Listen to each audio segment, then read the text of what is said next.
Hello, this is Michèle at Jasami Publishing with our newest episode of Jasami Bookworm Podcast.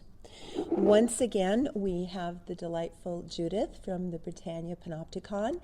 As always, such a delight to see you and your smiling face. Aww. Welcome to the podcast, Judith. Oh, thanks, Michèle. Thank you for inviting me again. Thank you. Now, I'm going to do something very bad. I'm going to say we have a lovely listening audience here. Her name is Eilidh. Hello, Eilidh. Hi. And she's been very quiet and gracious and just listening to you as I do. Next time we need a bigger audience, I think. So this is our third in the series of the Glasgow Square Mile of Murder. Yeah. And it's, been Madeline Smith who had done the murder, and then Jesse from the two Jessies was accused but didn't really do it. Now, who is our latest murderer? The human crocodile, Dr. Edward William Pritchard. Oh, that sounds awful. Yeah, the last man to be publicly hanged in Glasgow. Oh, really? Yeah. Oh, okay. No, private hangings don't apply. But so how long ago was this? Well, that was actually July the 28th, 1865, that he was executed. So that's quite a long time ago for public hangings. They stopped them. Yeah. Another historical fact for our audience to look up is why did they stop them and what was the... Well, I mean, it was the actual hanging itself and executions themselves, which had been prior to this an accepted entertainment in Glasgow. I think they eventually got rid of the public hangings because the audiences were wild and it encouraged rather wild behaviour rather than discouraging people from going to execute, from committing crimes. Going to an execution became a bit of a family day out. I mean, I've actually got a quote from the execution of Dr. Edward William Pritchard. By the time of his execution, his case was so well known that between 80 and 100,000 spectators crowded Glasgow Green and the surrounding area. Oh my gosh, that sounds like most of the population of Glasgow. No, I mean, it was a pretty big city at that time, but it was a fair percentage of them. And it says that the actual quote of the time was from about 8 o'clock in the evening till midnight, the crowd increased very much. Hundreds of the lowest classes, drunkards, thieves and vagabonds, took up their quarters for the night around the barricades.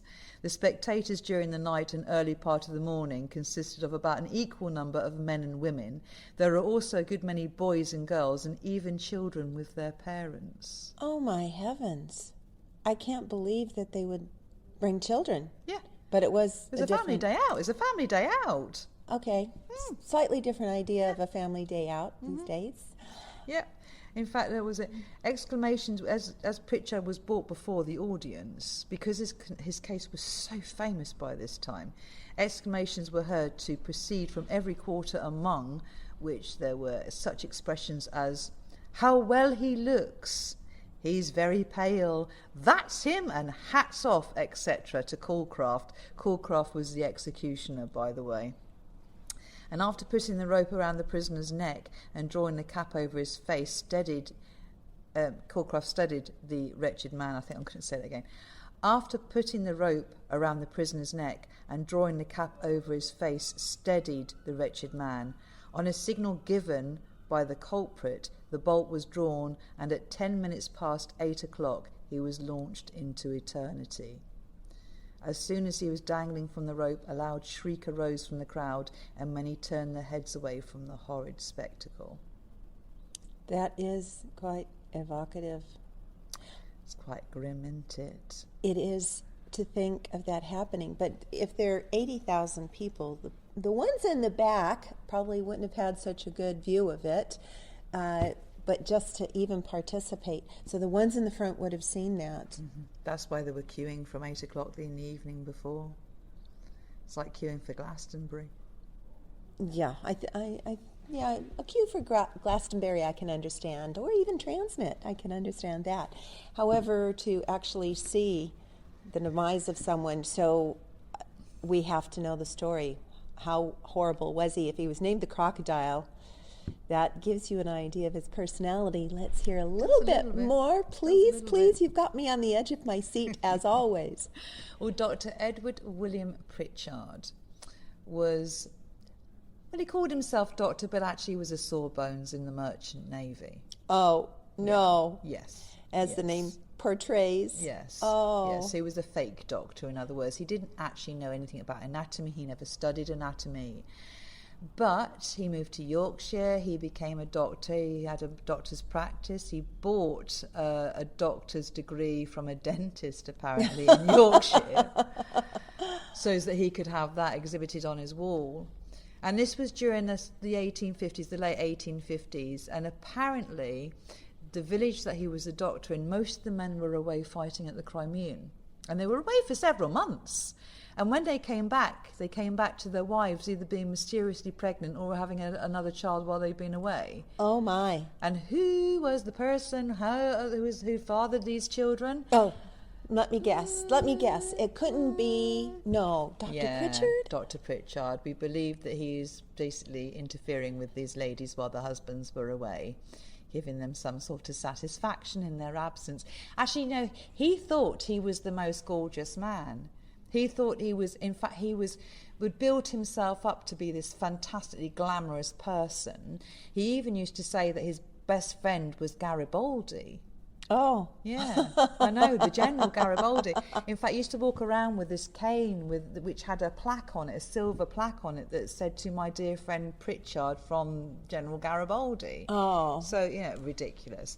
Yes. And if you actually, people should Google him. Google Dr. Edward William Pritchard images, and you will see that this is not a good-looking man, but he thought he was gorgeous. Yes, I think the term is brown bag. Yeah. Yes, you prefer that. He must have had some charms, though, because so many women flocked around him.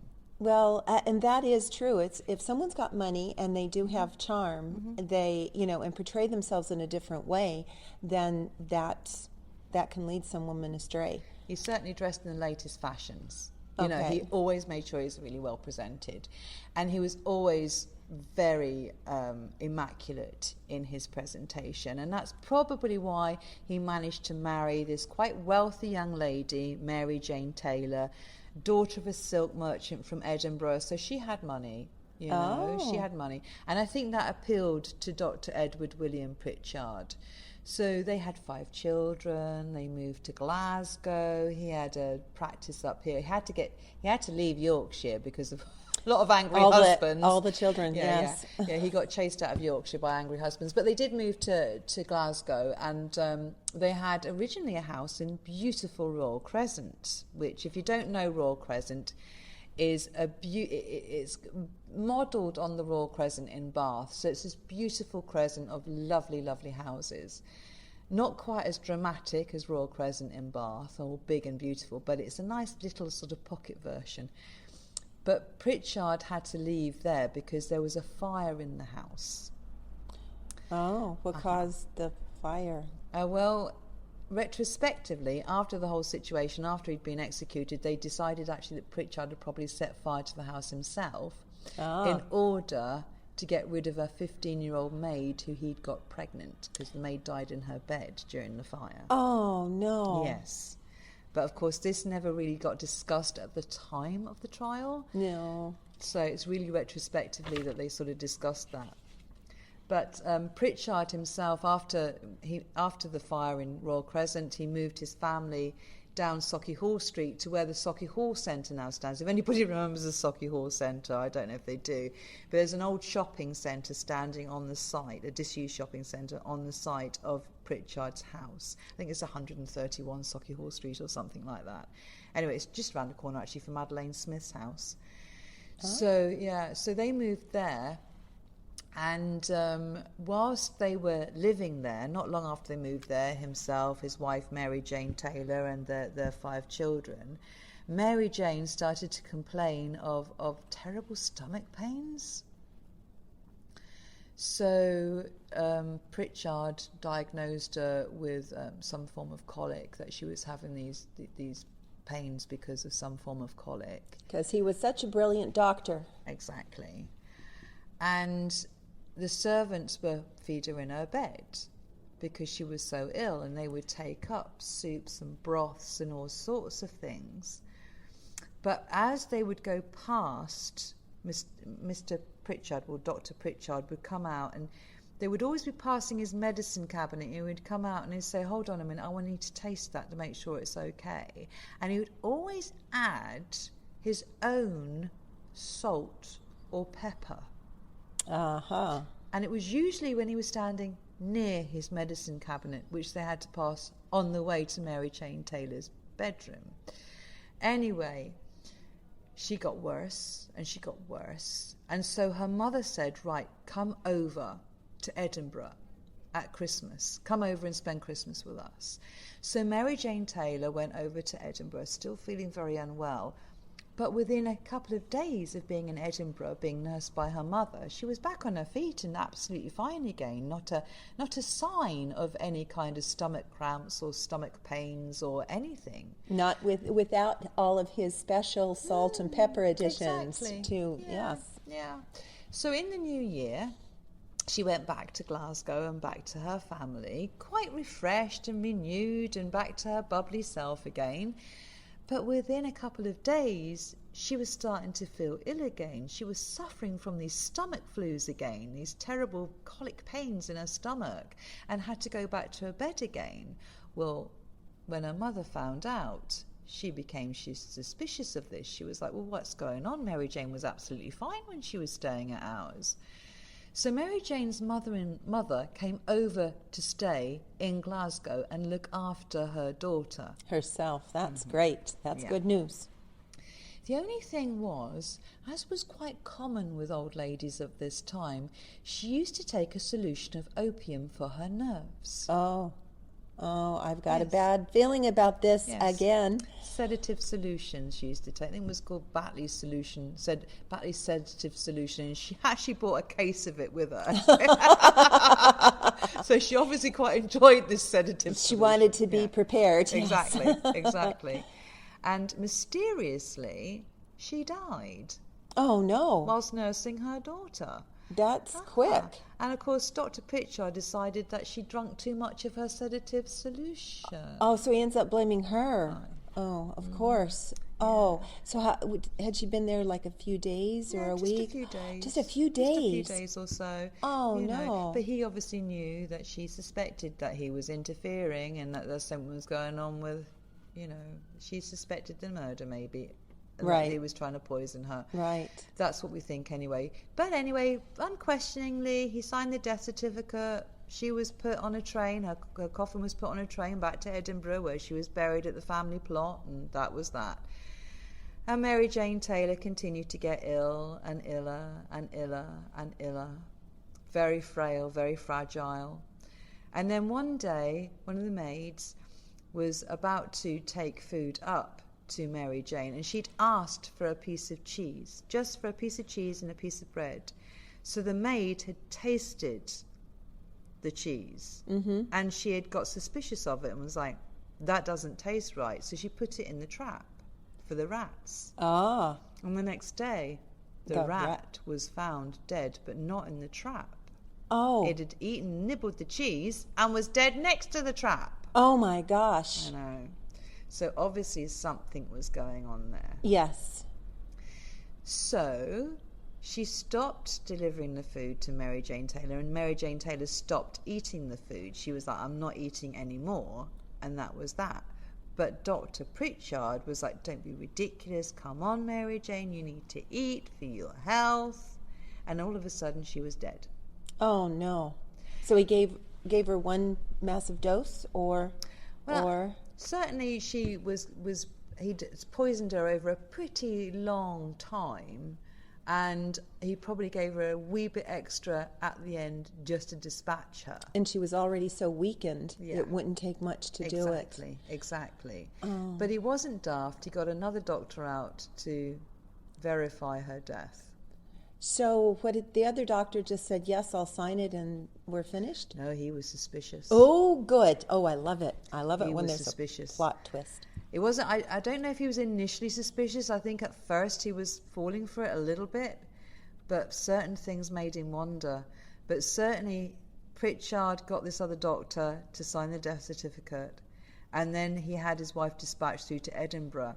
And this is where he gets called the human crocodile, because as the body is taken to Queen Street Station, the body is, Mary Jane Taylor's body is put in this coffin. They take it to Queen Street Station. In Queen Street Station, there's this huge crowd gathered. So Pritchard makes a great big dramatic scene.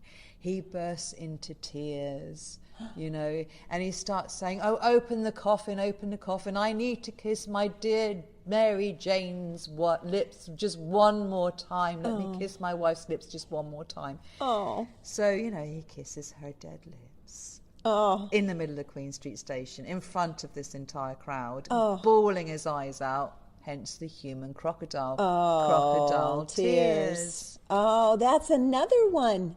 Oh, best one's crocodile tears. Yeah. Oh. So Mary Jane Taylor gets taken over to Edinburgh to be buried with her mother, but the doctor that had witnessed Mary Jane ill, yes, and had signed the death certificate was like, this definitely isn't right. So he basically asked for the body to be exhumed. Okay. And asked for an examination, and that's when they found aconite and antimony in her stomach, and the dosage, and in her other organs as well. And it all indicated to a slow poisoning, and of course the finger of blame could be directed at no one else but Dr. Edward William Pritchard himself. And so he was arrested, and he was tried. But there was no way it was anybody else. No, especially with, the maid, trying it with the cheese, and the rat ending up dead, and no one else could have done it. And he monitored everything so closely. Yeah. It couldn't have been. How did he think he could really get away with it? I don't know, because the first thing he did upon Mary Jane Taylor's death was he wrote a letter to his bank, which was the Clydesdale Bank, clearing his overdraft, because he knew he was about to inherit all of this money. That is the personality, narcissistic personality of nothing's going to affect me. Oh, he was so narcissistic that even at his actual execution, he wanted to look his best. So the barber was sent round to trim his beard and the little bit of hair that he had. He had a new pair of boots. Well, he had a pair of boots polished, his pair of boots polished for the occasion, and a new suit purchased for the occasion. Oh, wow. And the story goes that he was executed facing Glasgow Green. There's a phrase in Glasgow, you die facing the monument.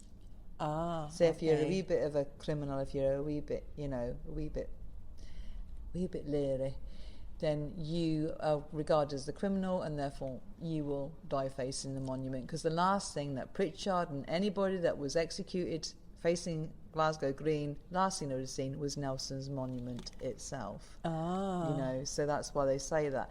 But when he was executed, he was buried in Jail Square. Okay. It was called Jail Square there. It's now Jocelyn Square. And he was buried there, like most criminals. But then about 1980 something, I think it was maybe 1984 or 85, something like that, they demolished the old building, and they built in the old courtyard, and they built the new courts that you see there today. And whilst they were digging through the old Jail Square, they actually unearthed Pritchard's coffin. Really? Yeah. And the story goes that the builders, the workmen, took the boots, which looked brand new, and sold them for £10. Oh my gosh. And they took the skull of Pritchard, because he was such a famous case that murder lovers across across the world loved this case, that they actually sold his skull for £50 3 times. 3 times. So somebody's got Pritchard's skull, and the other two other people have got other people's skulls, some random criminal skulls. Oh wow. What to be known, to be so infamous and known for that. Exactly. Oh. And that's what. And the great thing, I mean, Glasgow Green is another quote about Glasgow Green, about the amount of people that were executed on Glasgow Green. From 1815 until 1865, public executions were guaranteed a massive audience. 67 men and 4 women were hanged at Jail Square. Oh, wow. Between those years. Hence die facing the monument. It's something you don't want to do. No. So 80 to 100,000 people attended it. So it was the Yes. last well-attended event that for the Glasgow Green for a while. Yes, they say that the execution of Dr. William Pritchard, the execution of Dr. Edward William Pritchard attracted a bigger audience than the unveiling of Robert Burns' statue in George Square. Oh, now that's wrong on so many levels. It is. Because, well, for obvious reasons, we don't need to go down that road. But that's sad. Very, very sad. It's quite often the people that are infamous and don't deserve it, and even in recent times, you know, what they've done. And I think by ignoring them, it's a good thing, but you have to know about it because evil still does exist. It does. Well, I always love the story, so we've got quite a few little tidbits for everybody to look up, and you've all learned a few things, especially about facing the monument. And then the crocodile tears. That's a big one. That's huge, because the crocodile tears, I've known that expression all my life. And then with Madeline Smith getting off scot-free. So we've learned quite a lot. I love the lessons. What do you think, Judith, that, the audience listening today about the stories? It's important to keep them alive, but what do you think is the best learned subject? What do you think is the best learned part from the stories that we tell? From the stories that we tell with the Victorian Square Mile of Murder is really about that era and how the working classes were the ones that were mostly vilified. They were the ones that were regarded as the low classes, the more dark classes, the ones living a more seedy sort of life, when actually it was the middle classes that were at it. In the case of the Victorian Square Mile of Murder, there was a lot of seedy stuff going on in the middle classes at this point. It's something that's very important to look into historically, especially when it comes to, vulnerable women that, were servants and what happened and all the unexplained pregnancies and how they would be vilified and not someone who was, in charge, or the innocent, as we referred to in the other podcast. Yeah. So, well, thank you again for such a wonderful story. I can't wait to hear about the next one. Do we want to say what it is, or we want everybody? Well, now this one is one of my favourite cases, if you could have a favourite murder case. But it is one of my favourites because I don't know how I'm going to do it in such a short time. It's bad enough doing Pritchard in such a short time and all the others. But yeah, the next case is the case of Oscar Slater, or the murder of Marion Gilchrist. Oh, I've read about this, and actually I think that might have to be a two-parter because there's a lot to that story. There's a lot to all of these stories, to be honest. Trying to do them so briefly is quite difficult. But yeah, we can definitely do that one as a two-parter. I think that's a two-parter, absolutely, because we don't want to miss, it'll be the last one from the Square Mile, but we definitely don't want to gloss over because there's a lot of important little details in there. There is. So, as we come to nearing the end of the podcast, I would like to ask you for your shout-out again. My shout out today, I think, is to doctors everywhere who have actually sat their degrees and learnt their craft and actually look after people. Yes, who are not sawbones. That's another expression that we have. That's very well said. I think that's important when the doctors who are caring and who are wonderful in our lives. I hate to follow on that with it, but I will because you've inspired me. My doctor that I knew for 25 years, who was wonderful, was Dr. Louis Prognicki, and a wonderful man, a lovely family friend, and he visited my mom, and she wasn't even his doctor. So to special doctors like that, my shout-out goes to Dr. Prognicki.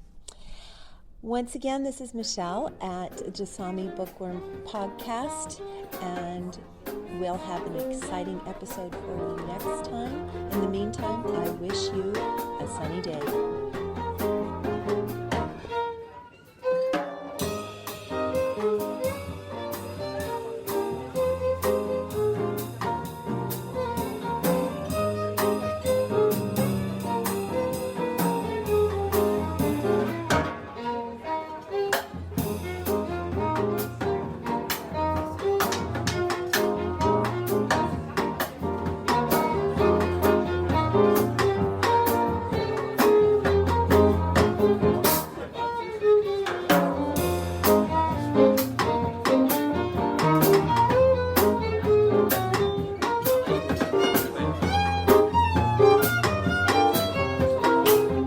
Bye.